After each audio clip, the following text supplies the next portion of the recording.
252 million years ago, long before there was anyone to see it, the world very nearly died. Not a corner of it, not a single sea or a single forest, nearly all of it. In a geological eye blink, somewhere around 9 out of every 10 species of living thing on Earth vanished from existence. In the oceans, on the land, in the air. It was the closest life has ever come to ending entirely, the single greatest catastrophe in the long history of our planet. Scientists call it the Permian Extinction, or simply the Great Dying. And tonight, we are going to imagine that it never happened. Picture the world as it was just before the catastrophe, in the time we call the Permian. It is a world you would not recognize, and yet it is unmistakably Earth. All the land has gathered itself into a single vast supercontinent, a great mass of rock stretching from pole to pole, surrounded by one enormous world ocean. There are no flowering plants yet, no grass, no birds, but there is life everywhere, strange and abundant and thriving, forests of ferns and early conifers, vast deserts and broad river plains, and moving through it all, the rulers of this ancient world, not dinosaurs, for the dinosaurs do not yet exist, but creatures stranger, and in a deep way, far closer to us. They are the synapsids, the great beasts that were our own distant ancestors, the forerunners of the mammals. The Permian was their golden age, the world belonged to them. And then, in the space of a few thousand years, a mere moment, in the long, slow time of the Earth, almost all of it was swept away. We will come to what caused it later in our journey.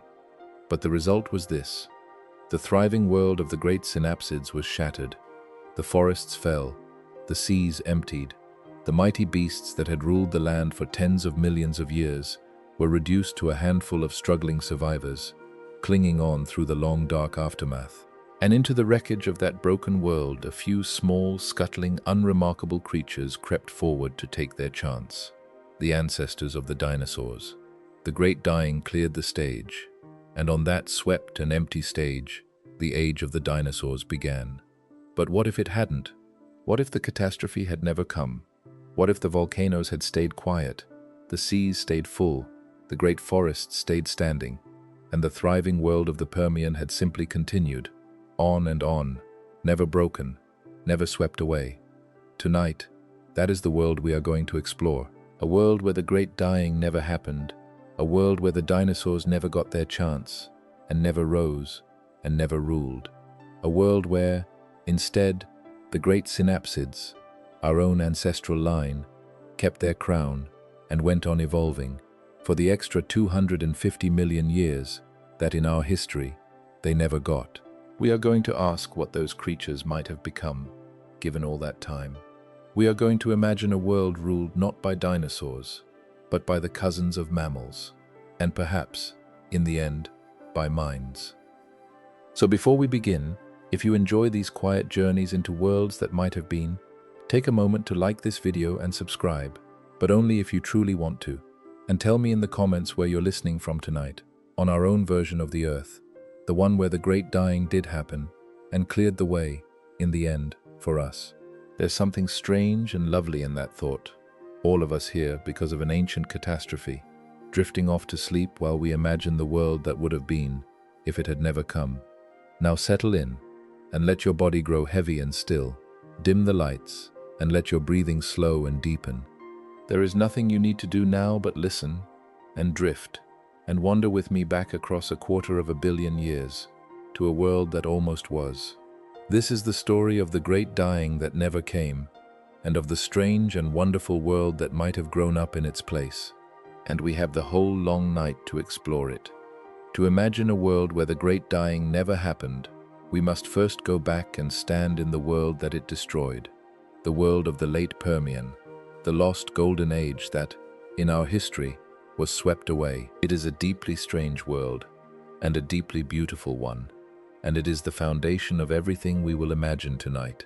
So let us walk through it for a while. Begin with the shape of the land itself.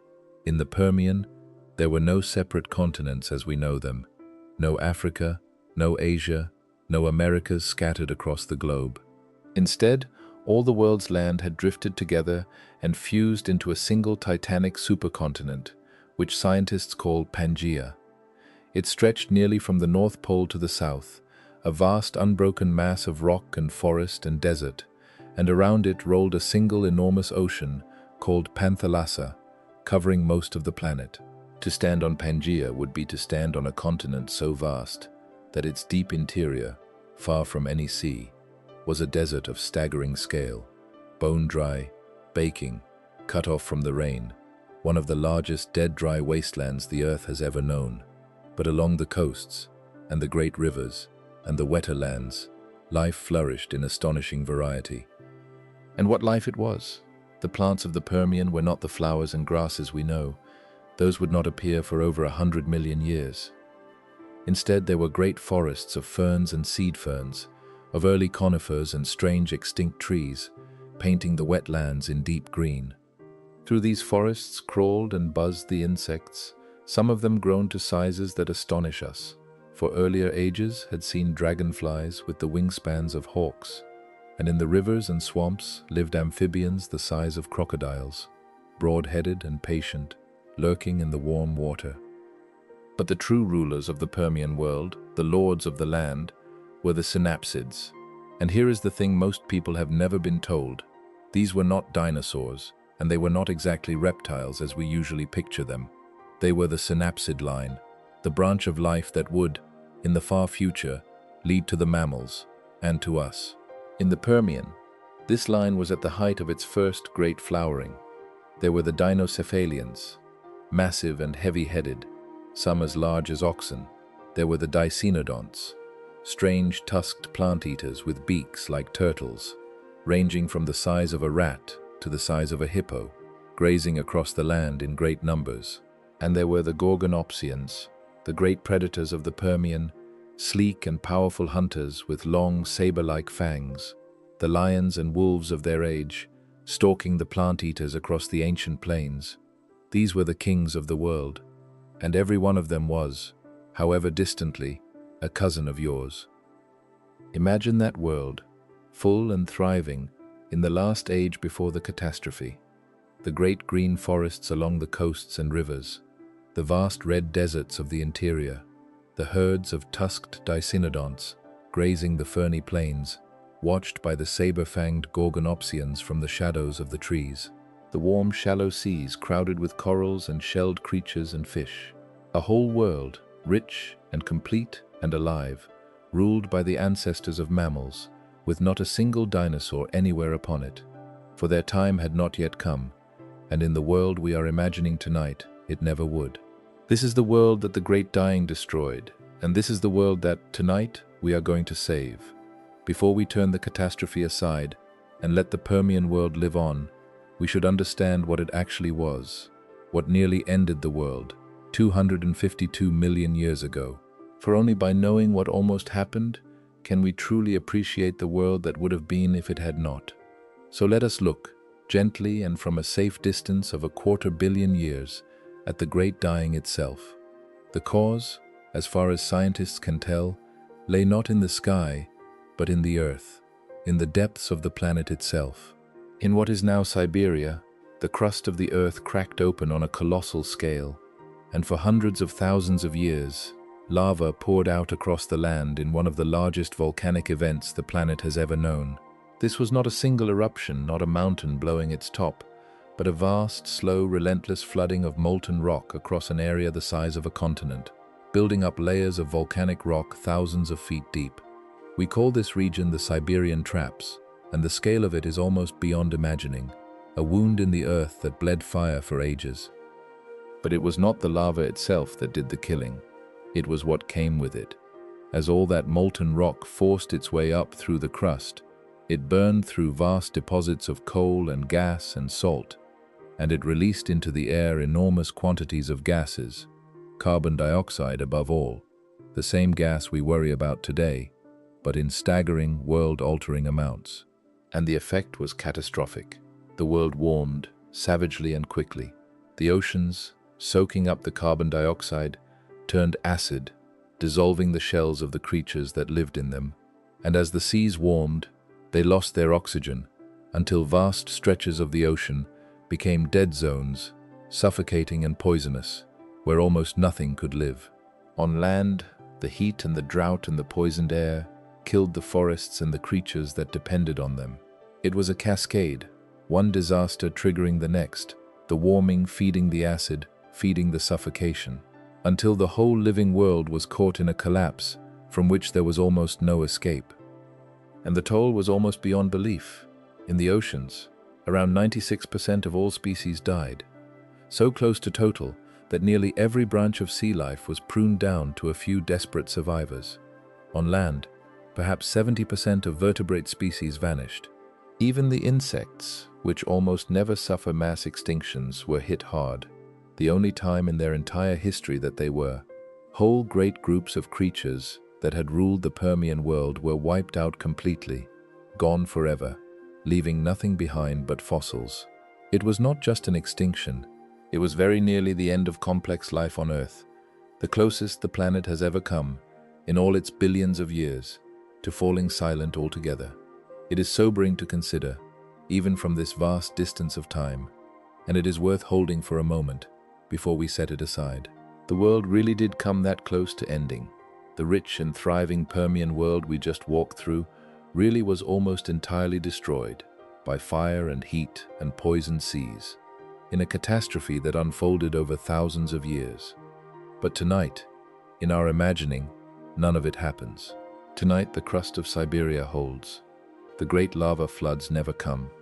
The air stays clean, the seas stay full of life, the forests stay standing, the cascade never begins, and the thriving world of the great synapsids, instead of being swept away, simply goes on living.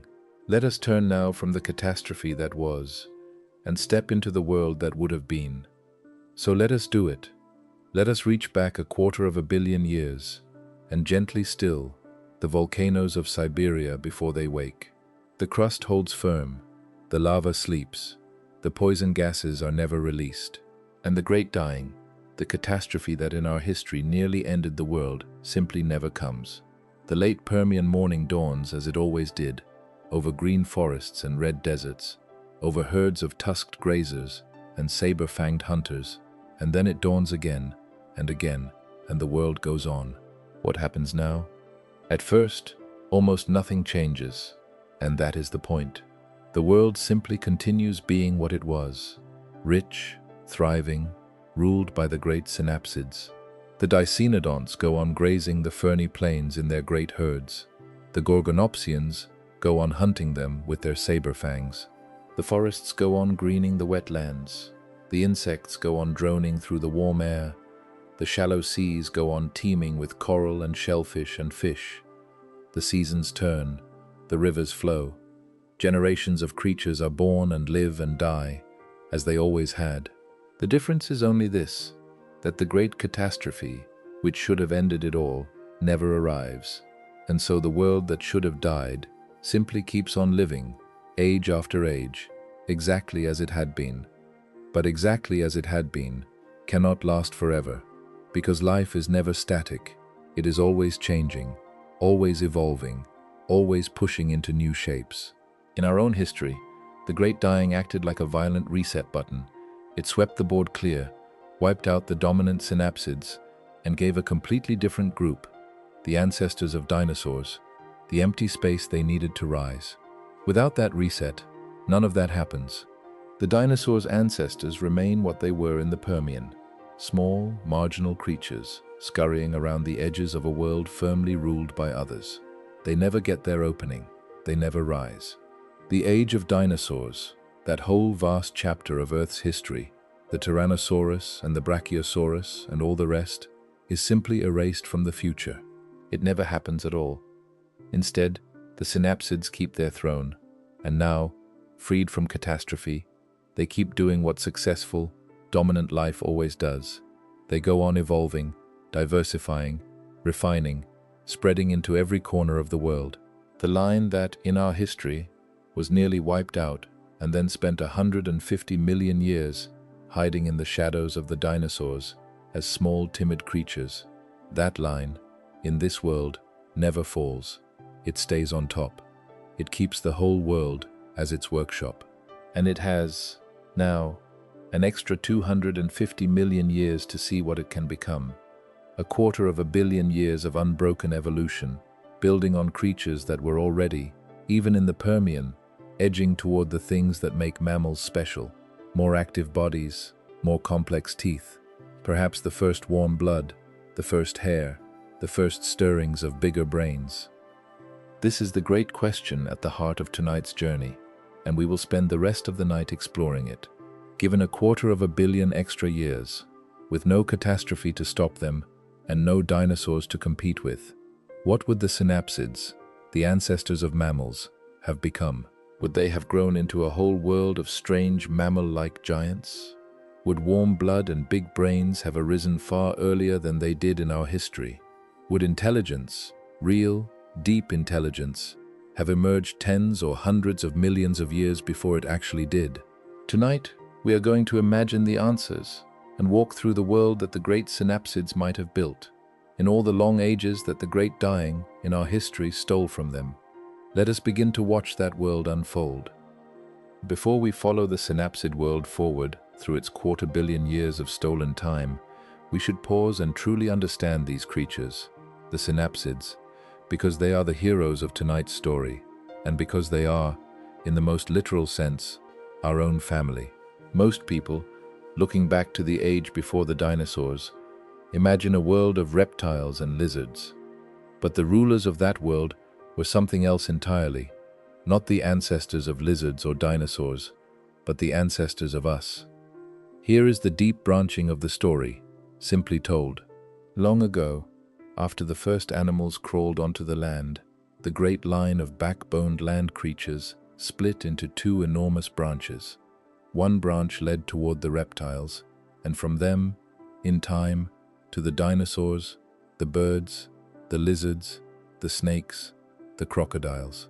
The other branch led toward the synapsids, and from them in time to the mammals and to us. These two great branches divided more than 300 million years ago, and they have been separate ever since. So a synapsid is not a kind of reptile that happened to look mammalish. It is a member of our own branch of the tree of life, closer to a mouse or a human than it ever was to any dinosaur. When you look at a gorgonopsian with its saber fangs, or a tusked dicynodont grazing the ferns, you are not looking at a dinosaur or a lizard. You are looking at a distant great-aunt or great-uncle of your own. And in the Permian, this branch, our branch, ruled the world. The synapsids had arisen and spread and diversified into a tremendous array of forms, filling every role: the great plant eaters, the fierce predators, the small scuttling insect hunters. They were not yet mammals. They did not yet have fur, or warm blood, or the other features we think of as mammalian, or at least not all of them, not yet. But they were on the road. Already, some of them were developing more complex teeth, with the cutting and grinding shapes that mammals would perfect. Already, some were growing more upright limbs, held beneath the body for faster, more active movement, rather than splayed out to the sides like a lizard's. Some may already have had the beginnings of warm blood, or whiskers, or hair. They were creatures in transition, reptile-like in some ways, mammal-like in others, standing partway along the long road from the cold-scaled world toward the warm-furred one. In our own history, this road was brutally interrupted. The great dying nearly wiped the synapsids out, and the survivors spent the next age struggling, then were overshadowed for 150 million years by the dinosaurs, surviving only as small, timid, nocturnal creatures hiding in the undergrowth, until at last the dinosaurs themselves were destroyed, and the mammals finally inherited the earth. The whole long story of how we came to be is a story of that interruption, that near death, that long hiding, and that final lucky rise. Our line did become dominant in the end, but only after a catastrophe nearly killed it, and another catastrophe cleared its rivals away. But in the world we are imagining tonight, the road is never interrupted at all. The synapsids are never nearly wiped out. They never spend 150 million years hiding in the dark. They simply keep going, already dominant, already on the road toward warm blood and complex teeth and active bodies, and they walk that road steadily, without catastrophe, without rivals, for 250 million years. Imagine where that road might lead, with all that uninterrupted time. The features that, in our world, took the mammals ages to develop in the shadows might arise far sooner, out in the open, in creatures that already ruled the world.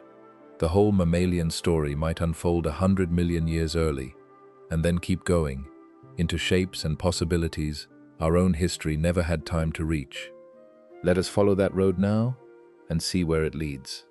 Let us set the great clock of evolution running forward, then, from that saved Permian world, and watch what happens across the long ages, not the way it happened in our history, but the way it might have happened if the synapsids had simply kept their throne.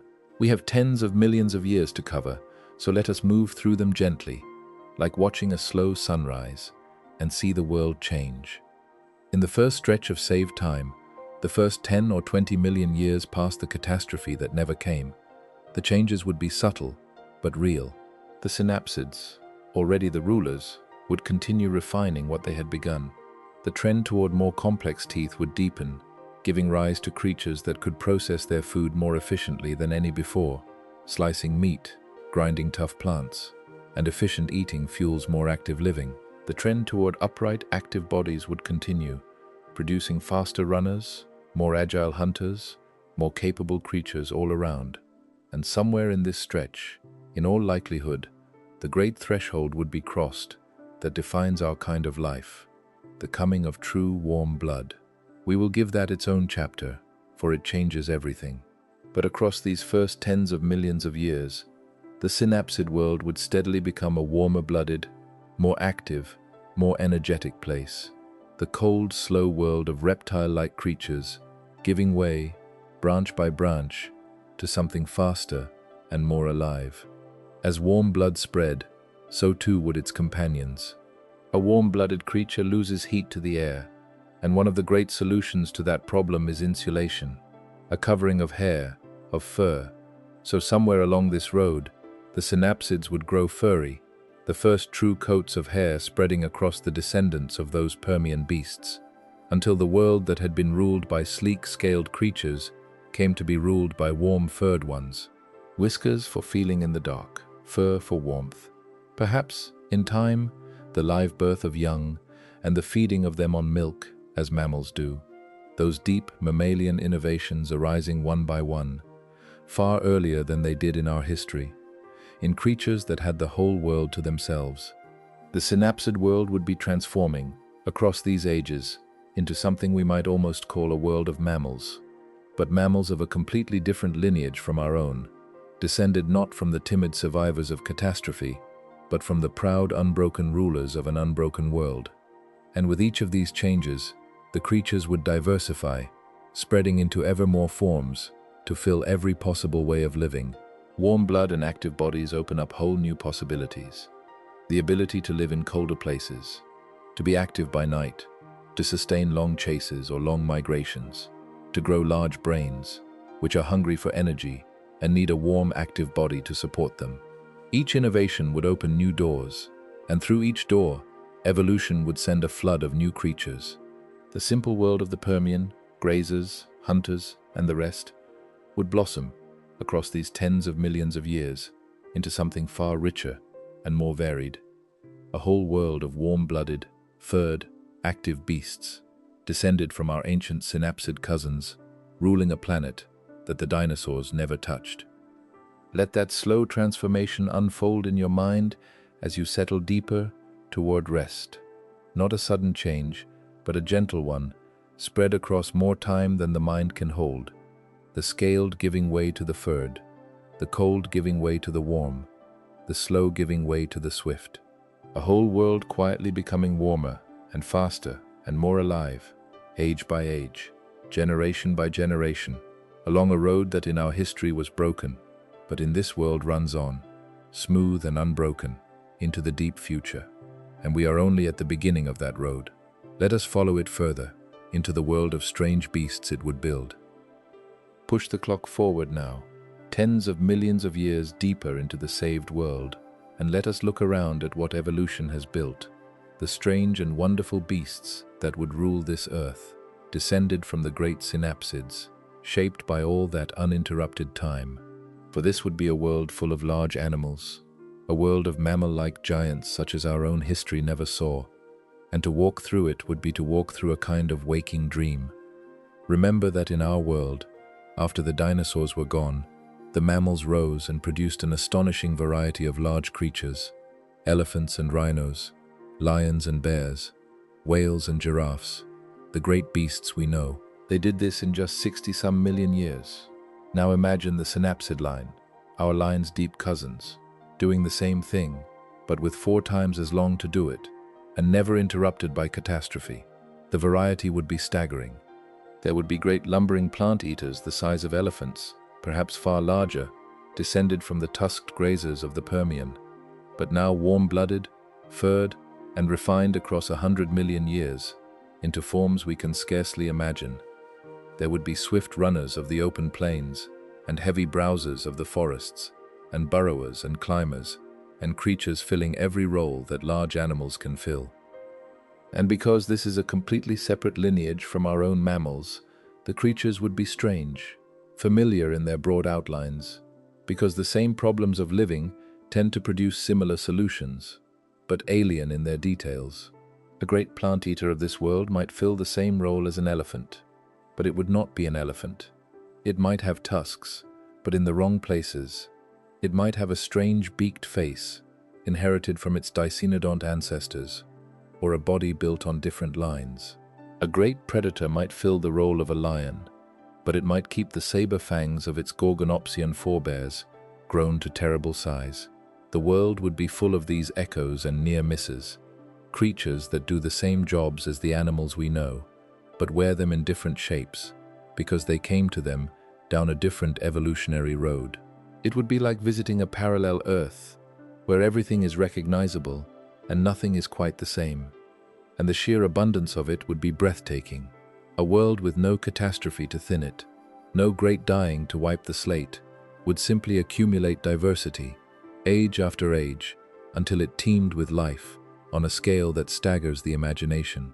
Vast herds of strange grazers moving across the plains, forests full of climbing and leaping creatures, predators of every size, from tiny pouncing hunters to great saber-fanged giants, rivers full of broad amphibians and stranger things, the air, perhaps, full of gliding and flying creatures, for flight would surely arise on this world too, down some new and unexpected line.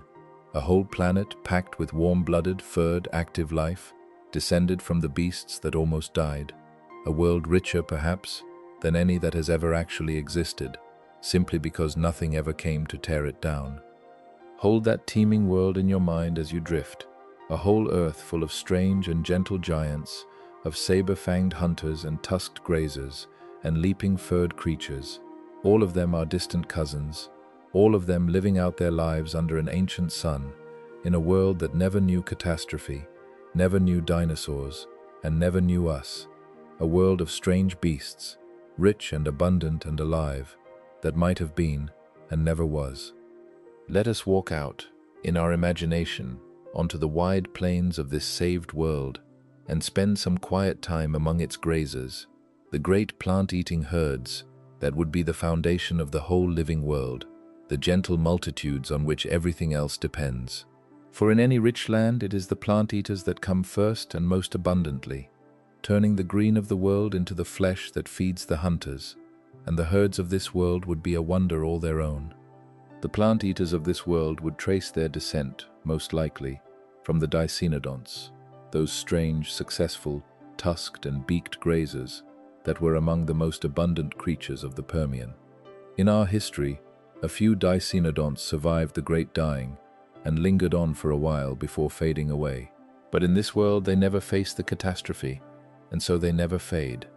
Instead, they flourish and diversify and evolve across 250 million years into a whole vast dynasty of plant-eaters of every size and shape, the dominant grazers and browsers of the saved earth. Imagine them, warm-blooded now and furred, but still bearing the marks of their ancient ancestry, the turtle-like beak for cropping vegetation, perhaps a pair of tusks for digging or display, a heavy barrel body for digesting tough plants. From rabbit-sized to elephant-sized and beyond, they would graze the forests and the plains in their countless millions. And grazing animals, in abundance, tend to gather into herds, for there is safety in numbers, many eyes to watch for danger, and comfort in the closeness of one's own kind. So picture the plains of this world covered in great herds of these strange beaked grazers, moving slowly across the land as they feed, the young sheltered in the middle, the watchful adults at the edges, the whole herd drifting like a slow tide across the green. Picture them migrating with the seasons, vast columns of furred and tusked creatures crossing rivers and plains in their thousands, following the rains and the fresh growth, as the great herds of our own world do. Picture the dust they would raise, the paths they would wear into the land, the sound of their passing, a deep and gentle thunder of a multitude on the move. These herds would shape the entire world around them.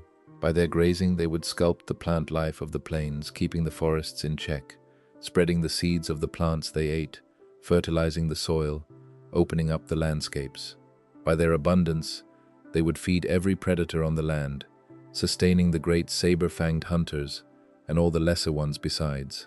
The herds would be the great engine of the living world, the green turned into the warm and moving flesh on which all else fed, the slow, gentle multitudes at the foundation of everything, grazing their way across the ages beneath an ancient sun. There is something deeply peaceful in the thought of them, and it is a fine image to rest upon as you grow drowsy. Imagine standing at the edge of one of those vast ancient herds, in the warm light of a late afternoon, 100 million years deep in a history that never happened. The great furred grazers spread across the plain as far as you can see, heads down, peacefully feeding, the young dozing in the warm grass, the whole gentle multitude at rest and at ease in a world that never knew catastrophe. Let that quiet abundance carry you, soft and slow, towards sleep, the great herds of a world that might have been, grazing on forever beneath the long golden light. Where there are great herds, there are great hunters, and the predators of this saved world would be among its most magnificent creatures. The saber-toothed kings, descended from the fierce gorgonopsians of the Permian, refined across 250 million years into the perfect engines of the hunt. Let us turn now to them, the lords of tooth and claw, on a world the dinosaurs never ruled. The gorgonopsians were already, in the Permian, formidable hunters.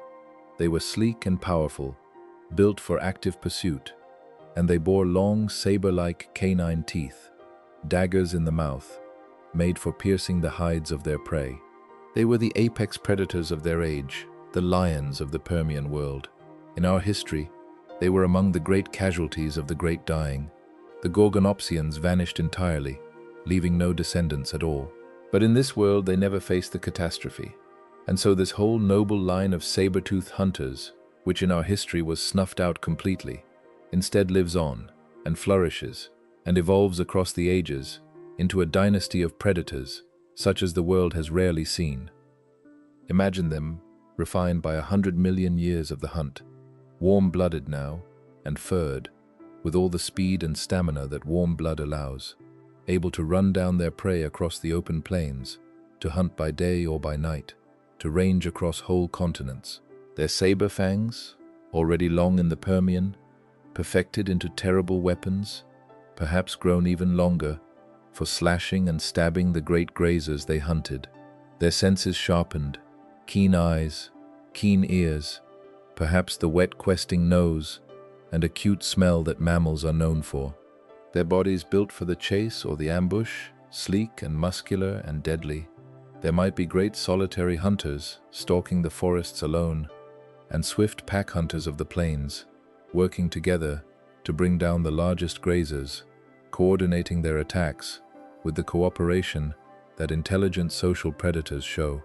The world would hold predators of every size, from small pouncing hunters of the undergrowth to great saber-fanged giants that ruled the open land. And like all great predators, they would be not villains, but keystones, the balancing force that keeps the whole living world in health. By culling the herds, they would keep the grazers strong and their numbers in check. By their presence, they would shape the behavior of every creature beneath them, keeping the herds moving, the weak removed, the whole system in balance. The hunters and the hunted, locked in their ancient partnership, would drive each other onward across the ages. The grazers growing swifter and more watchful, the hunters growing swifter and more cunning, each making the other what it was, in an arms race that ran for 250 million years. It is this endless contest, more than almost anything, that would sharpen the minds and bodies of this world's creatures, and that might, in the end, help give rise to true intelligence, as we will see. Picture one of them as you drift towards sleep, not as a thing of fear, but as a thing of terrible beauty. A great saber-fanged hunter, furred and powerful, standing at the edge of the evening plain, watching the distant herds with patient golden eyes, the long daggers of its teeth gleaming in the last light. It has ruled this land for ages, this creature and its kind, down a line unbroken since the Permian, the saber-toothed kings of a world that never knew the dinosaurs, masters of the hunt on an earth that might have been. And then it turns and melts away into the gathering dark, to hunt, as its ancestors have hunted since the beginning of the world. We have spoken several times now of warm blood, and of how its coming would transform the synapsid world. Let us pause and give this great change the attention it deserves, for the coming of warm blood is one of the most profound transformations in the whole history of life, and on this saved world, it might arrive far earlier than it did in our own, changing everything that followed. What does it mean to be warm-blooded? It means to burn fuel constantly inside your own body to keep yourself warm, to carry your own fire with you, always, rather than depending on the sun to warm you.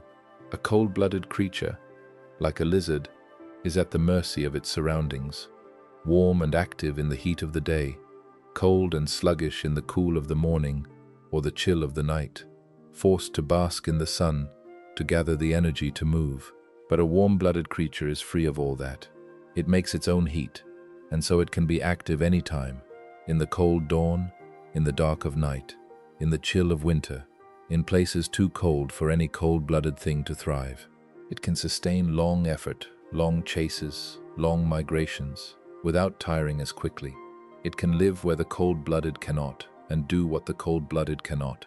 Warm blood is freedom, freedom from the sun, freedom from the cold, freedom to be active and alive in any conditions, at any time. This freedom comes at a great cost. A warm-blooded creature must eat far more than a cold-blooded one to fuel its inner fire, but the rewards are so great that, in our own history, warm blood arose more than once and reshaped the world each time. And on the saved synapsid world, with the mammalian line already dominant and already inching toward warm blood in the Permian, this great transformation might sweep across the world early, perhaps within the first tens of millions of years of saved time. And once it did, it would open every door. Warm-blooded creatures could spread into the cold lands, the high mountains, the polar regions, the long winters, places that cold-blooded life finds hard. They could become active by night, opening up a whole world of darkness to be lived in. They could sustain the long, energetic effort that an active, complex life demands. And, this is the deepest consequence of all, warm blood makes possible the large, hungry, powerful brain. A big brain is an enormously expensive organ. It burns energy ceaselessly, and it needs a warm, active, energy-rich body to support it. Cold-blooded creatures, with their slow, intermittent metabolism, rarely develop large brains because they cannot reliably fuel them. But warm-blooded creatures can, and it is no accident that the two groups in our history that developed the largest brains, the mammals and the birds, are both warm-blooded. So the coming of warm blood to the synapsid world would not only free its creatures to spread and to thrive, it would lay the essential foundation for the rise of intelligence. With warm blood arriving early, the road to the large brain, and perhaps to the thinking mind, would open early too, tens or hundreds of millions of years before it did in our own history. Hold that thought gently as you grow drowsy, for we will return to it, that somewhere in the deep past of this saved world, the creatures crossed the great threshold and lit their own inner fires, became warm, and free, and active, and capable, in a way their ancestors never were. And that with that fire kindled inside them, the whole future opened up.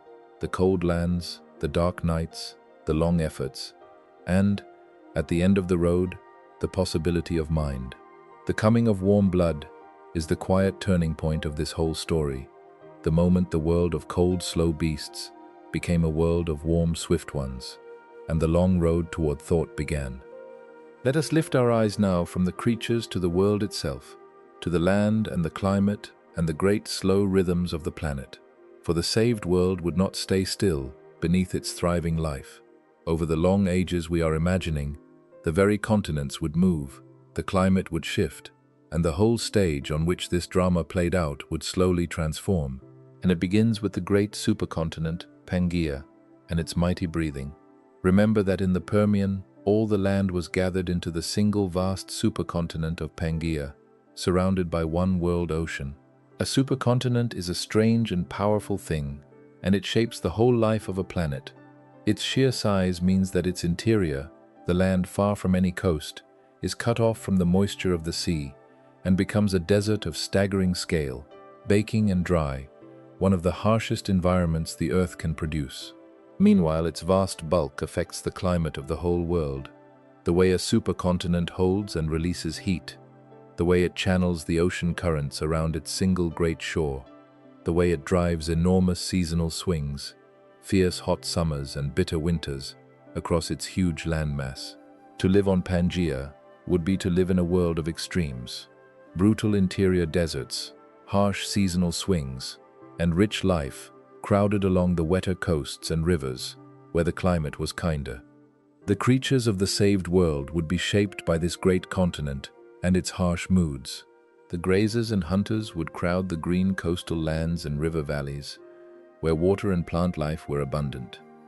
The vast interior deserts would be home only to the hardiest specialists, creatures adapted to heat and drought and dryness, eking out a living in the great dead heart of the continent. And the long, harsh seasons, the swing from baking summer to frigid winter across the huge landmass, would favor, more and more, the warm-blooded creatures that could endure the cold, and the migratory creatures that could travel to follow the kinder weather. The supercontinent would be a hard teacher, and it would shape its creatures toward toughness, endurance, and warmth. But Pangaea would not last forever, for no supercontinent does. Deep beneath the crust, the slow churning of the Earth's hot interior is forever dragging the continents about, and the same forces that had assembled Pangaea would, in time, begin to tear it apart. This too happened in our own history. Starting around 200 million years ago, Pangaea began to split, cracking along great rifts, the pieces slowly drifting away from one another to become the continents we know. In the saved world, this great breakup would happen as well. The geology of the planet does not care whether the great dying occurred or not, and so, across the long ages, the single supercontinent would slowly come apart, opening new oceans between its drifting fragments, reshaping the whole face of the world. And this breaking apart would transform life as profoundly as any catastrophe, but gently, slowly, across tens of millions of years. As the continents drifted apart, they would carry their creatures with them, into isolation, onto separate drifting lands, where each population would evolve along its own separate path, cut off from the others by the widening seas. The single living world of Pangaea would fragment into many separate living worlds, each on its own continent, each developing its own unique creatures. The breakup of the supercontinent would be a great engine of diversity, scattering the synapsid dynasty across a dozen drifting lands to evolve in a dozen different directions. Let that vast, slow motion settle over you as you rest, the great supercontinent breathing, holding its harsh deserts and crowded coasts, and then, across ages beyond counting, slowly, silently breaking apart, carrying its strange furred creatures off across the widening seas into separate worlds. Let us follow that drifting world forward then, across the long ages, as the fragments of Pangaea wander across the face of the earth, toward the places we would know them. For the continents of the saved world would drift just as ours did, and by the present day, 250 million years after the catastrophe that never came, they might lie scattered much as our own continents lie now, but populated by creatures from a wholly different history. Imagine that. A map of the world almost like our own, but every land filled with the wrong animals, or rather, with the animals that should have been. As the continents drifted and separated, each would become its own island world, its own isolated experiment in evolution. We know what this does to life, because we can see it on our own Earth. Australia, isolated for tens of millions of years, evolved its own unique creatures. The kangaroos and koalas and platypuses found nowhere else. South America, long isolated, evolved its own strange beasts before it rejoined the North. Islands, given time, fill with creatures found nowhere else on Earth. Now imagine that process running across every drifting continent of the saved world for 250 million years. Each landmass would become a treasure house of unique synapsid creatures, evolved in isolation into forms found nowhere else. A separate bestiary on every continent, a dozen different evolutionary experiments running in parallel across a drifting world. On one continent, perhaps, the great saber-toothed hunters would rule, alongside vast herds of beaked grazers. On another, isolated early, some stranger branch of the synapsid line might dominate, creatures that took a different path, filling the familiar roles in unfamiliar ways. On a long isolated island continent, evolution might run to extremes, producing giants or dwarfs, creatures strange beyond the others, as isolated islands so often do. The seas between the continents would each have their own life as well, their own creatures evolved in their own warm or cold waters. The drifting world would be not one living world but many, a scattered archipelago of separate creations, each rich and strange and unique, all of them descended from the great synapsids of the saved Permian, all of them shaped by the long isolation of their wandering lands. The climate of this drifting world would shift as profoundly as its geography. As the continents moved, they would carry their creatures into new climates, toward the poles and the cold, toward the equator and the heat. New oceans would open and change the currents that carry warmth around the globe. Mountain ranges would rise where continents collided and fall again as they wore away. Ice ages might come and go as the lands drifted across the poles. Through all of it, the creatures would adapt and change, following the shifting climates, evolving toward the cold or the heat, spreading and retreating with the ages. The drifting world would be a world in constant slow motion, its lands and climates and creatures all forever changing, across spans of time beyond the reach of imagination.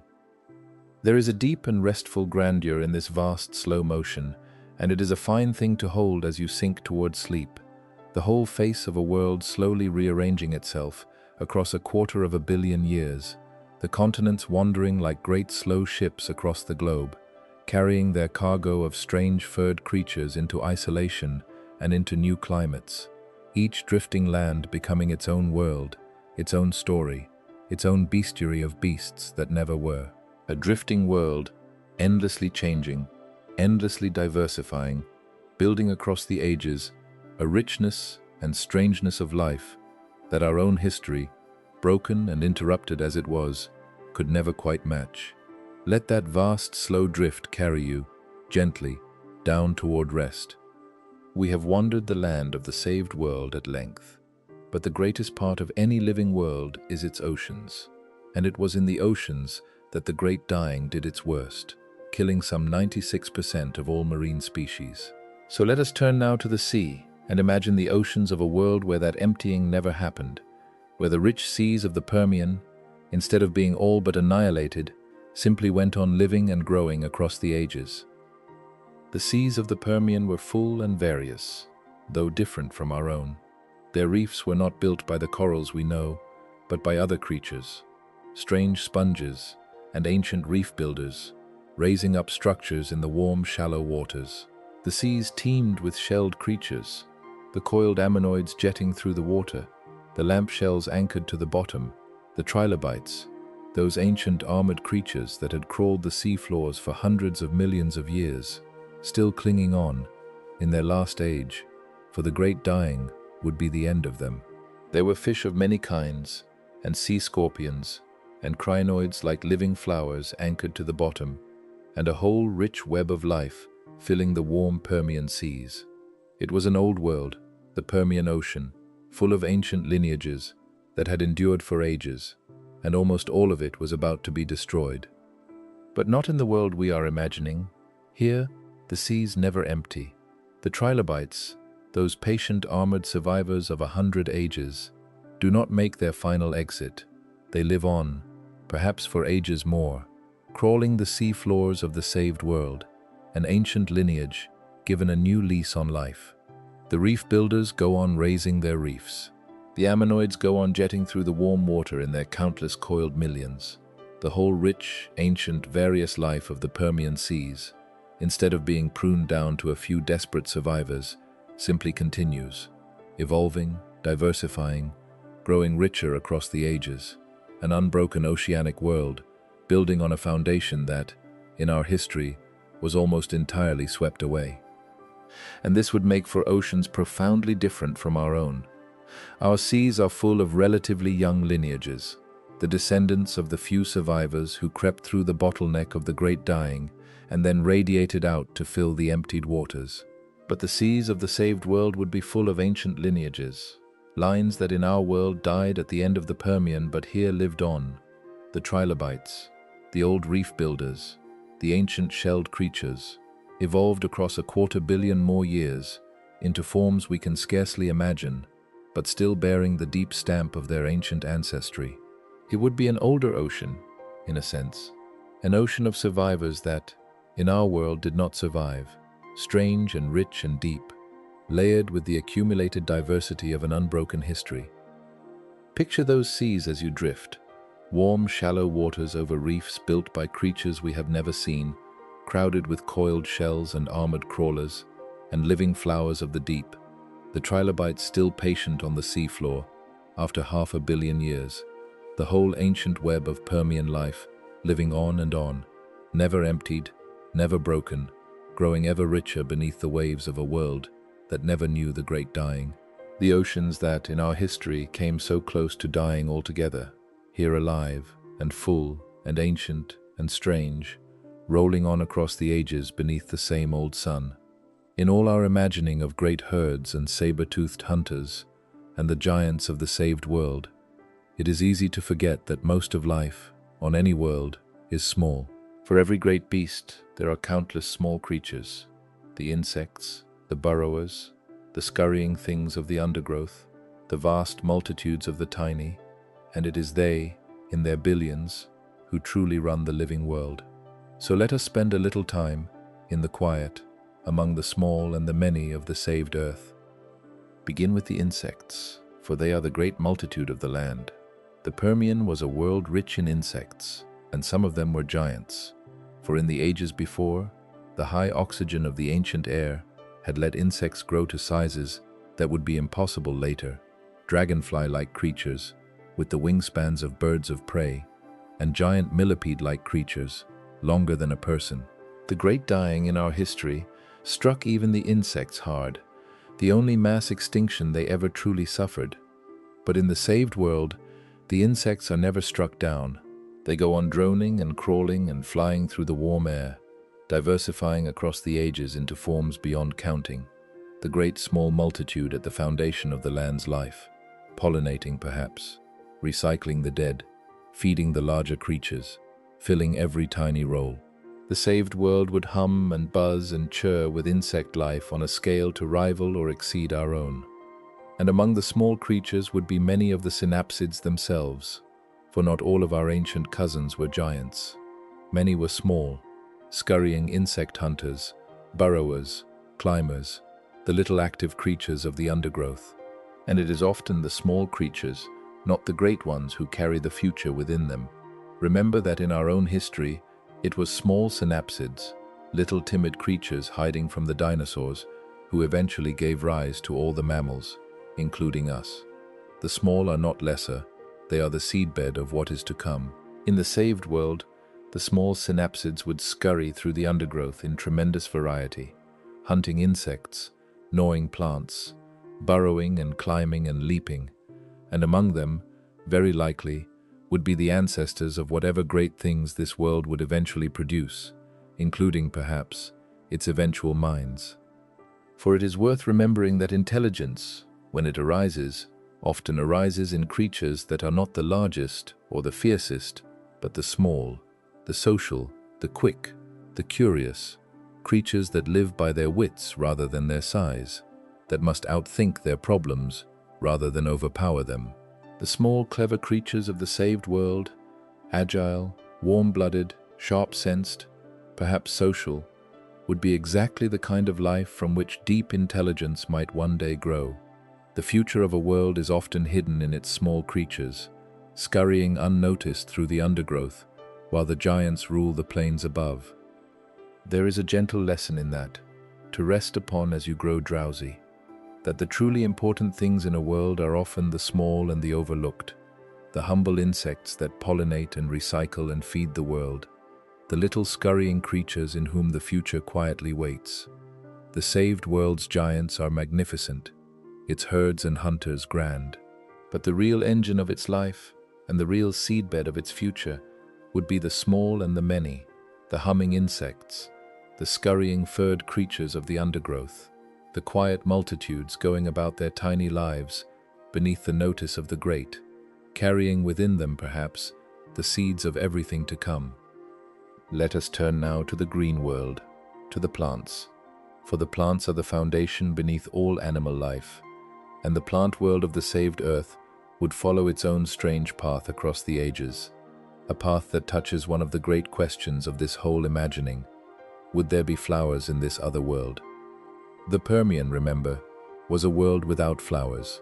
Its forests were made of ferns and seed ferns, of early conifers and other ancient plants, all of them reproducing not with flowers and fruits, but with spores and naked seeds. It was a deep green world, but a somber one in a sense, without the bright colors of blossoms, without the sweet fruits, without the grasses that carpet so much of our own earth. In our history, the flowering plants did not appear until well into the age of dinosaurs, over 100 million years after the Permian. And when they did appear, they transformed the world, spreading into a riot of color and fruit and variety, eventually giving rise to the grasses, the broadleaf forests, the flowers and fruits that now dominate the land and feed so much of its life. Would flowers have arisen in the saved world too? It is one of the great unknowns, and a fascinating one to ponder. The flowering plants were a particular evolutionary invention, and whether they would have arisen in a world with a different history, we cannot say for certain. Perhaps they would, perhaps the advantages of the flower, the fruit, the swift and clever reproduction are so great that some plant lineage would eventually have stumbled upon them regardless, and the saved world too would have bloomed into color across the ages. Or perhaps not. Perhaps the saved world would have remained forever a world of ferns and conifers and their strange descendants, a deep green world without blossoms, its plants evolving into new and stranger forms along the ancient spore and seed path, never quite inventing the flower at all. If the flowers never came, the saved world would be a profoundly different green, vast forests of towering conifers and their kin, deep and dark and ancient, great spreading ferns and seed ferns, perhaps strange new kinds of plants we can scarcely imagine, evolved across 250 million years along paths our own world never took. And without grasses, those late arriving flowering plants, there would be no grasslands, no prairies, no savannas as we know them. The open plains of the saved world would be carpeted instead with low ferns or mosses or some other ancient ground cover, a different kind of plain entirely. The whole texture of the living world, its colors, its forests, its open lands, would depend on whether the flower was ever invented, and we can only wonder which way it would have gone. But whichever way it went, the green world would be the foundation of everything, as it always is, the great gatherers of sunlight, turning the light of the sun into the living stuff on which every animal feeds. Whether in forests of conifer and fern or in some bloomed and colored world of flowers that arose along a different path, The plants of the saved earth would clothe the land in green, age after age, feeding the great herds, sheltering the small creatures, building the living world from the sunlight up. Let that deep green world settle over you as you rest. The ancient forests of a world that might have been, towering and dark and patient, gathering the light of an ancient sun, the quiet foundation beneath all the strange and teeming life of the saved earth. And now we come to the deepest question of all, the question that has been waiting beneath this whole journey. We have imagined the saved synapsids spreading and thriving and evolving across 250 million years, growing warm-blooded and furred and active and various. But could they, in all that vast stretch of time, have done the thing that our own line eventually did? Could they have produced a mind, true, deep intelligence? And could they have done it far, far earlier than it actually arose? Let us walk, gently, down the long road toward mind. We have already seen that the foundations were there. The synapsids were warm-blooded, or became so, and warm blood is the essential fuel for the large, hungry brain. They were active, sharp-sensed creatures, with the keen smell and hearing and the complex behavior that mammals are known for. They lived in a world full of the pressures that sharpen intelligence, the endless contest between hunter and hunted, demanding ever greater cunning on both sides, the challenges of social living, of cooperation and competition within the herd or the pack, which in our own history did so much to drive the growth of brains, the demands of a changing, drifting world, which rewards the flexible and the clever. All the ingredients that, in our history, eventually cooked up intelligence were present in the saved world, and present, crucially, far earlier, and with far more time to work. So imagine the slow growth of mind across the ages of the saved world. Among the social hunters, the pack-hunting saber-tooths, coordinating their attacks, cooperating, perhaps competing for status within the pack, the pressure to understand one another, to outthink both prey and rival, would push slowly toward larger brains and sharper minds, just as it did among the social hunters of our own world. Among the clever small creatures of the undergrowth, living by their wits, the same pressure would work. And across the long ages, generation by generation, brain by slightly larger brain, intelligence would deepen, not in a single line perhaps, but in several, along several branches, the saved world growing slowly richer in mind, as it had grown rich in everything else. Where in our history the rise of large brains came late, in the last 60 million years, here it might come 100 million years sooner or more, for the foundations were laid in the Permian, and the catastrophe that delayed everything never came. And this is the staggering possibility at the heart of tonight's imagining, that on the saved world, deep intelligence, perhaps even intelligence to rival our own, might have arisen not 60 million years ago, as it did with us, but 200 million years ago, or more. That for the vast majority of the time since the Permian, the saved Earth might have been a world with minds upon it, clever, aware, perhaps self-aware creatures, descended from the great synapsids, looking out at their world and beginning, in their own way, to understand it. A world that had its thinking creatures not just for the last eye blink of its history, as ours has, but for ages upon ages. A world old in mind, old in awareness. In a way, our own young thinking world has never been. Hold that vast possibility gently as you drift toward sleep, for we will follow it further.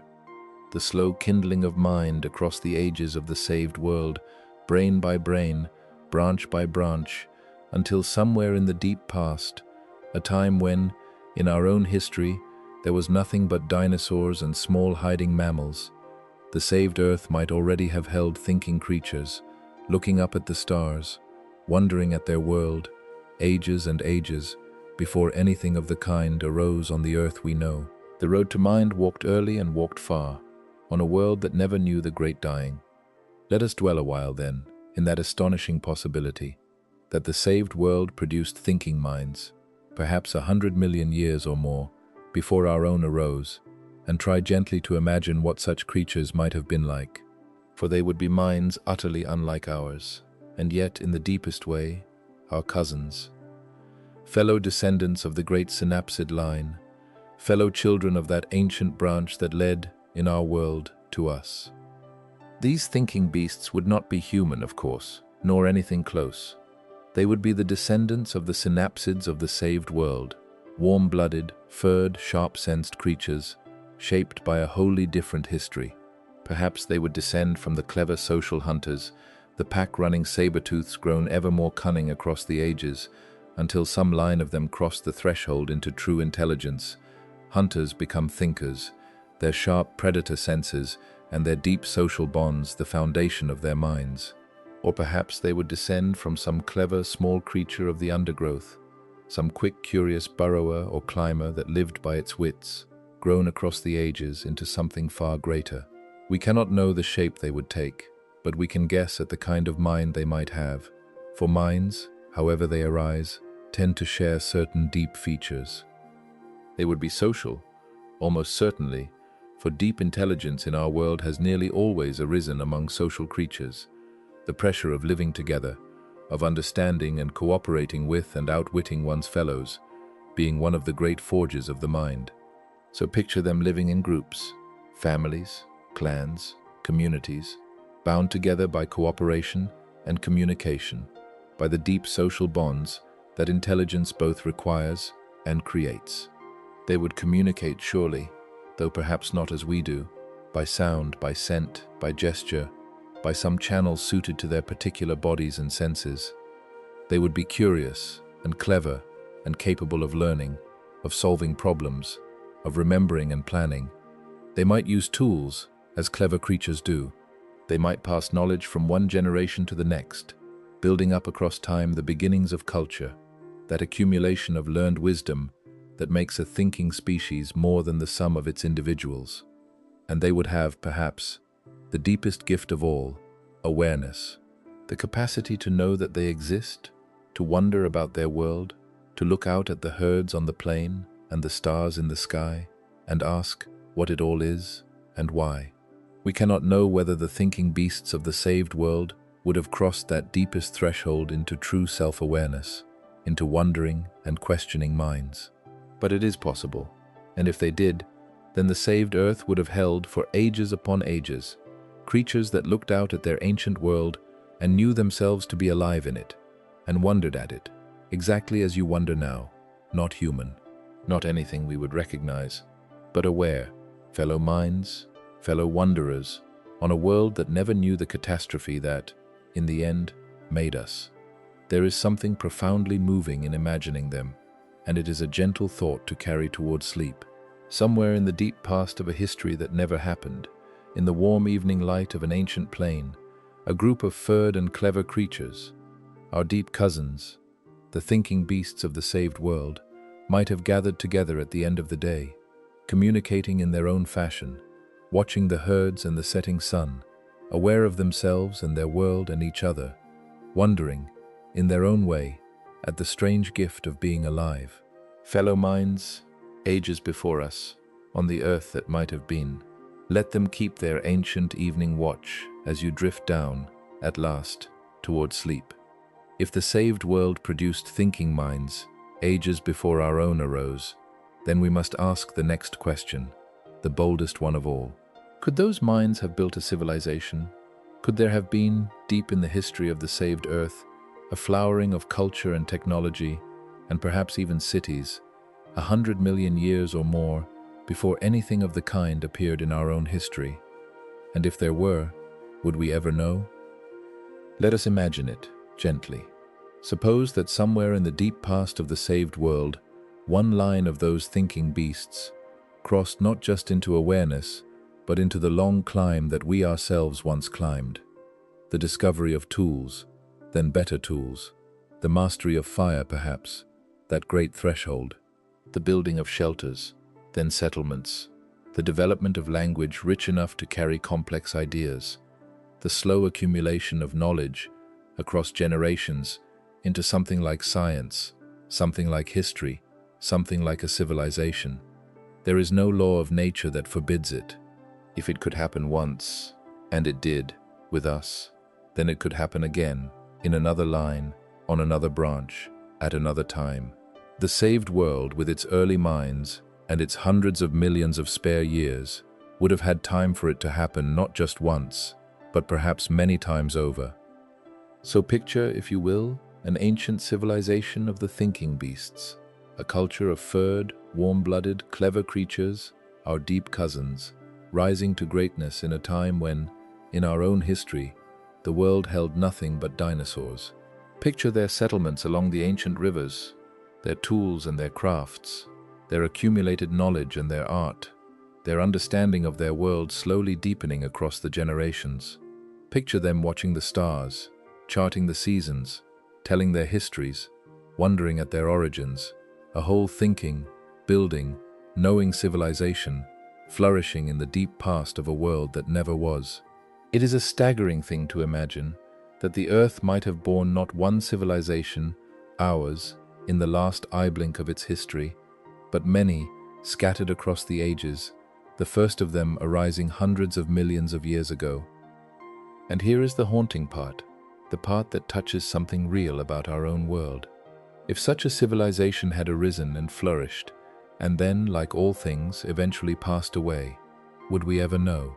The answer, sobering and strange, is almost certainly not. For across such vast spans of time, almost nothing survives. The relentless forces of the earth, the drifting continents, the rising and falling seas, the erosion of mountains, the burial and melting and remaking of the crust, erase nearly all trace of the past across hundreds of millions of years. Even our own civilization, vast as it is, would leave only the faintest, briefest mark in the rocks if it vanished tomorrow. A thin, strange layer that would itself be largely gone in 100 million years. A civilization that rose and fell 200 million years ago might have left no recoverable trace at all, its cities ground to dust, its bones dissolved, its whole existence swallowed utterly by deep time. The saved world might have held civilizations beyond counting, and our own Earth might too have held something, once, in its unimaginably deep past, and we would never, ever know. It is a thought to hold gently, with wonder rather than unease, as you sink towards sleep. That deep time is so vast, and so thorough in its forgetting, that whole worlds of mind and meaning could have risen and passed away, and left no trace at all. That the saved Earth might have borne thinking, building, wondering creatures for ages upon ages. Civilization after civilization, rising and falling like waves on a shore, all of them utterly lost now to the great forgetting of time. Not a tragedy, simply the vastness of it, the depth of the past, the humbling immensity of all the time in which things might have happened that we can never know. Let that vastness hold you, soft and deep, as you drift down toward rest. And now we come, as we always must, to the question of ourselves, for this whole imagining, this saved and thriving world of synapsid minds and lost civilizations, casts a strange and revealing light back upon our own existence. Because if you are hearing these words, then in your world, the great dying did happen, the volcanoes did wake, the catastrophe did come, and we are here, listening together in the dark, precisely because of it. Follow the chain back, and it is staggering. In our world, the great dying nearly wiped out the synapsids, our own ancestral line, reducing the proud rulers of the Permian to a handful of struggling survivors. It cleared the stage, and onto that swept and empty stage came the ancestors of the dinosaurs, who rose and seized the world and held it for 150 million years. And all through that long age of dinosaurs, our own ancestors, the surviving synapsids, the early mammals, were forced into the shadows, small and timid and nocturnal, hiding in the undergrowth, surviving but never ruling, for age after age after age. We did not inherit the world by triumph. We inherited it by endurance, by hiding, by waiting out the long reign of the dinosaurs in the dark. And then came the second catastrophe, the one that, this time, fell upon the dinosaurs. 66 million years ago, an asteroid struck the Earth, and the age of dinosaurs ended as suddenly as it had begun, in fire and darkness. And only then, with the dinosaurs gone and the world swept clear a second time, did our own ancestors finally creep out of the shadows and rise. the mammals inheriting at last the earth that catastrophe had twice cleared for them. From those risen mammals came the primates, and from the primates came us.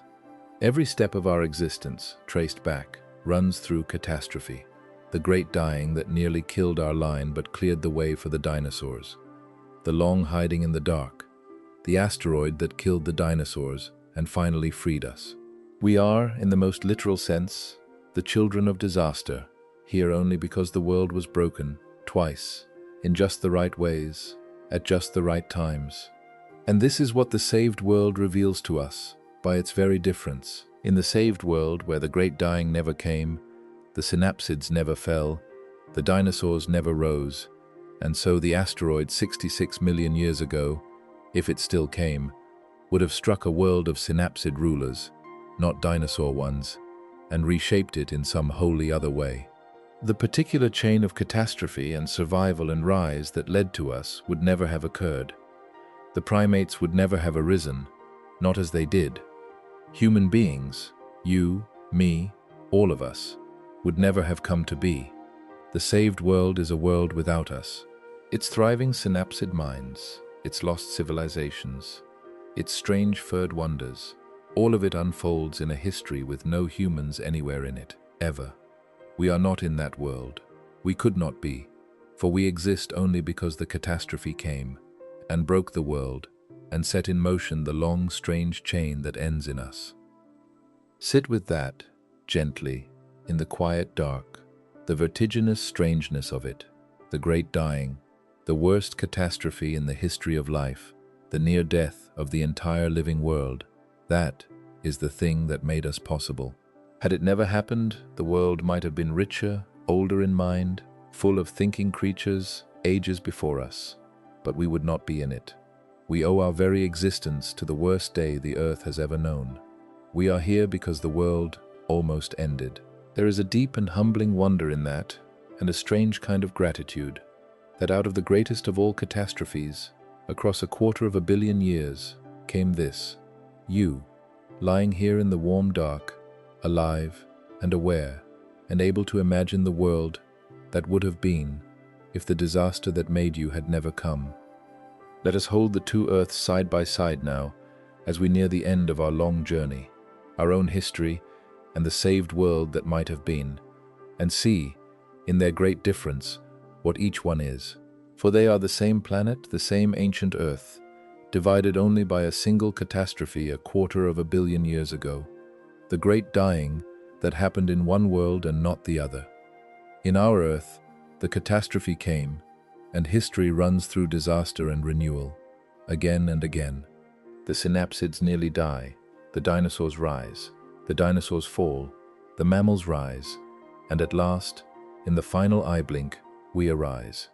It is a history of breaking and remaking, of stage after stage, swept clear by catastrophe, and then refilled with new life. A violent, interrupted, much-pruned history, in which whole worlds of creatures rose and were destroyed to make room for the next. Our world is young in mind.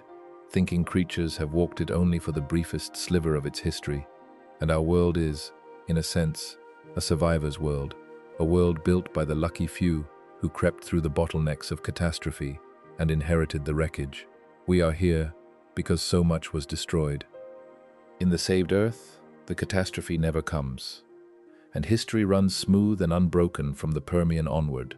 The synapsids never fall, the dinosaurs never rise. Our ancient line keeps its throne and walks its road without interruption, growing warm-blooded and furred and clever and various across 250 million uninterrupted years. It is a history of accumulation rather than destruction, of life building and building upon itself, never swept away, growing ever richer and stranger and older. The saved world is old in mind. Its thinking creatures might have walked it for hundreds of millions of years. It is not a survivor's world, but a flourisher's world, a world that never had to crawl through catastrophe, that simply grew and grew and grew. And which is the better world? It is, again, the wrong question, for there is grandeur in each and loss in each. The saved world is richer, older, deeper in life, and perhaps in mind, a magnificent world, teeming with wonders our own history never had time to produce. But it is a world without us, a world in which you and I and every human who ever lived simply never come to be. Our world is poorer, in a sense, younger, more broken, much pruned by catastrophe. But it is our world, the world that actually happened, the world that, through all its disasters, somehow produced us. These strange, wondering minds, able to look back across 250 million years and imagine the world that might have been instead. The saved world has its endless wonders. Our world has us, and only one of the two is real. There is a quiet acceptance to rest upon in that, as you drift towards sleep, that we cannot have both, that the very catastrophe we might wish away is the one that made us, that to wish for the saved world, rich and unbroken as it is to wish ourselves out of existence. We are the children of the broken world, not the whole one. And there is a strange peace in embracing that, in being grateful for the catastrophe, for the breaking, for the long, violent, improbable chain that led, against all odds, to this quiet moment. You, here, now, alive in the world that the great dying made, able to hold both earths in your mind at once, the one that was and the one that might have been, and to find in both the same deep and gentle wonder. Let us set aside now all the great questions, the catastrophes and the contingencies, the mines and the lost civilizations, and simply take a walk, one last quiet walk, through the saved world itself, in the warm light of an ordinary day, 100 million years deep in a history that never happened. Let your breathing slow and come with me, and we will wander through this world that might have been, and let it carry us gently down towards sleep. We begin in the cool of what passes for morning, on the edge of a great forest of towering conifers and spreading ferns, their deep green fronds heavy with dew. The air is warm and damp and full of the droning of insects. As we walk out from beneath the trees, the land opens before us into a vast green plain, stretching away to the hazy horizon, and across it, as far as we can see, move the great herds. Thousands upon thousands of the strange beaked grazers, furred and tusked, descended from the dicynodonts of the ancient Permian, their heads down in the low ferny growth, peacefully feeding, the young does among them in the warmth. The whole great multitude drifts slowly across the plain, a gentle living tide, and the soft sound of their feeding and their movement fills the warm air like a distant murmur. We walk on, along the edge of the herd, through the warm green morning, a flock of small gliding creatures, for flight has arisen here too, down some new and unexpected line, wheels overhead and settles in the trees. Strange furred climbers move through the branches at the forest's edge. In a quiet pool by the path, a broad-headed amphibian lies still in the warm water, watching. And far off across the plain, at the very edge of sight, we glimpse the watchful shapes of the great hunters, the saber-toothed kings, furred and patient, shadowing the herds, waiting for the evening. They do not trouble us, and we do not trouble them. We simply walk on, through the warm and teeming world, and let it unfold around us. As the day lengthens, the light turns golden and long, and we come at last to a low rise, looking out over the whole vast living plain. And here let us simply stop and sit and watch the evening come to the world that might have been. The great herds settling to rest in the gathering gold. The hunters beginning, far off, to stir. The gliding creatures returning to their roosts. The towering forests dark against the deepening sky. And perhaps, far off, on another rise across the plain, a small group of clever, furred, watchful creatures, our deep cousins, the thinking beasts of this world, gathered together at the end of the day, watching the same sunset we are watching, aware, in their own quiet way, of the strange gift of being alive in this warm and ancient world. We cannot see them clearly, across the distance and the gathering dusk, but we know they are there, and we wish them well. And there let us remain, on that low rise, as the golden light deepens toward dusk, over the world that might have been. The herds at rest, the forests dark and peaceful, the warm air full of the murmur of a teeming world settling toward its night. There is nothing we need to do here, and nowhere we need to be. We have walked all day through a world that never was, and now the evening has come, and it is time only to sit and watch, and let the warm and ancient peace of it settle over us, as the long light fades, and the first stars appear, and the world that might have been sinks gently, with us, towards sleep. Before we let go entirely, let us gather up the quiet wisdom of this whole long journey, the gentle truths that the saved world and our own have offered us tonight, and carry them down with us into sleep. The first is the strange and humbling truth that catastrophe and creation are deeply intertwined.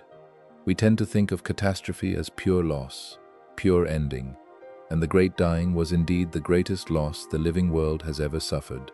And yet, from that very catastrophe came everything that followed in our world, the rise of the dinosaurs, and then, through their fall, the rise of the mammals, and at last ourselves. The worst day in the history of life was also, in the fullness of time, the doorway to our own existence. This is not to celebrate destruction, but it is to recognize that in the deep workings of the world, endings and beginnings are bound together, that the clearing away of the old is often what makes room for the new, that even out of the greatest catastrophe, given enough time, life finds a way to build something unimaginable.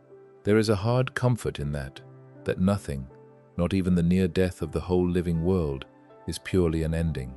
The second truth is the vastness of what might have been, and the preciousness, therefore, of what is. We have spent this whole night imagining a world that never happened, a rich, thriving, ancient world of synapsid minds that was just as possible as our own, and that the turning of a single catastrophe erased forever.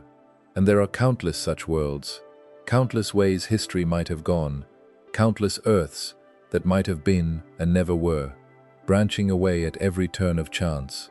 Our own world, our own history, our own existence is just one path among unimaginably many, improbable, contingent, the product of a long chain of accidents and catastrophes that might so easily have gone otherwise. And that makes it precious beyond reckoning. We did not have to be. This world did not have to be. And yet here it is, and here we are. One actual world, one real history, drawn out of the infinite mist of all that might have been. To see how easily it might never have happened is to see how precious it is that it did. And the third truth is the deepest peace of all, the peace of the long view, the view across 250 million years. We have ranged tonight across spans of time so vast that our whole lives, our whole species, our whole brief history, shrink to nothing against them. And there is, in that vastness, not a diminishment, but a strange and profound comfort. Our small troubles, our brief worries, the cares of our single day, set against the deep time of the earth, against the rise and fall of whole worlds of creatures across hundreds of millions of years, they grow gentle and small and quiet. We are tiny and brief and improbable, living for a moment on an ancient world that has seen catastrophes and flowerings beyond counting. And there is peace in that smallness, the peace of knowing that the world is vast and old and patient, that it has endured the end of nearly everything and gone on, that it will turn on, deep and slow and ancient, long after our brief day is done. These are the gifts of the journey, then, to carry down into sleep, that endings make room for beginnings, that what is precious because it so easily might not have been, and that there is deep peace in the vastness of time, in which all our cares grow small and quiet. Hold them gently as the warm dark gathers, and let them carry you down. And now, at last, it is time to let go. Our long journey across the world that might have been is nearly over, and there is nothing left to do but sink, softly and slowly, down into sleep, carried by the warm and ancient peace of a world 250 million years deep, in a history that never happened. So picture it, one final time, and let it be the last thing you hold. The great green plain in the last gold of evening, the vast herds settling to rest, the young dozing in the warm low ferns, the gentle murmur of the multitude fading into the quiet of the coming night, the towering ancient forests, dark and peaceful against the deepening sky, the warm air soft and full of the drowsy sounds of a teeming world settling toward sleep. And over it all, the first stars appearing in the violet dusk, the same stars, more or less, that shine over your own world tonight. For the stars change slowly, and 250 million years is not so long to them. The same ancient sky, over a world that might have been, sinking gently into its night. And you are there, on that low rise, in the warm gathering dark, with nothing to do and nowhere to be. The herds are at rest. The hunters have gone quiet. The thinking beasts, our distant cousins, have settled with their families into their shelters for the night, their watch ended, their day done. The whole vast living world breathes slowly around you, settling, quieting, sinking toward its rest, and you can sink with it. You can let the warm ancient peace of this world that never was fold over you like a blanket, and let yourself grow heavy and still and let go.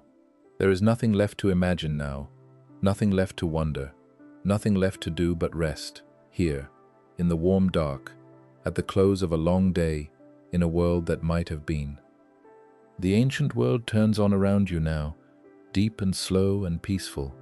The great continents drift their slow and silent drift. The herds sleep on the darkened plains. The forests stand dark and patient beneath the wheeling stars.